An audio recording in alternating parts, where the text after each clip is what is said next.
place na to, actually, art studio to nung father ko nung araw. And then, mahilig siya magluto. So, sabi ng mga kaibigan, ba't di ka magtayo ng restaurant? So, we are the first restaurant here in the area. Nagsaserve din kami ng exotic food. Halimbawa, sinabawang balut. Invention ng father ko, si Perdigon Bukalan. Kasi naisip niya, masarap yung sabaw ng balut, bakit di natin padamihin? So, nakaisip siya ng way para i-duplicate yung lasa ng balut. So ngayon po, yung ipe-prepare po natin ay isa sa specialty dish ng balo-balo, which is yung sinabawang balot. Ang unang po natin gagawin is gigisahin po muna yung bawang. Then after ilang seconds po, is medyo luto na po si bawang, ilalagay na po natin si sibuyas. Then after this po, ilalagay na rin po natin si mixed veggies.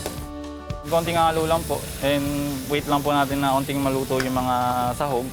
Then after that po, is ilalagay na po natin si balot. Ang balot is kinakain lang sa shell lang. So this one is sinabawan po siya, which is onti lang po yung gumagawa. And unique po siya dito sa balo-balo. Then ang next one po is, if okay na po yung pag-isa kay balot, lalagay na po natin si sabaw. Naghugasang bigas po siya. Then hintayin lang po natin siya kumulot.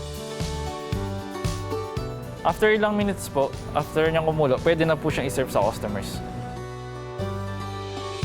Yung balo-balo kasi, pagkain siya na nilalako sa amin nung araw sa Angono. Ang sinashowcase namin dito yung pagkain ng Rizal o mostly Angono. Maliban sa mga native food o mga pagkain magbubukid. Sa mga adventurous at na gustong mag-try ng pagkain namin, lalo na mga exotic, pumunta po kayo dito sa Balo-Balo Restaurant and sigurado magiging memorable ang pagkain nyo dito.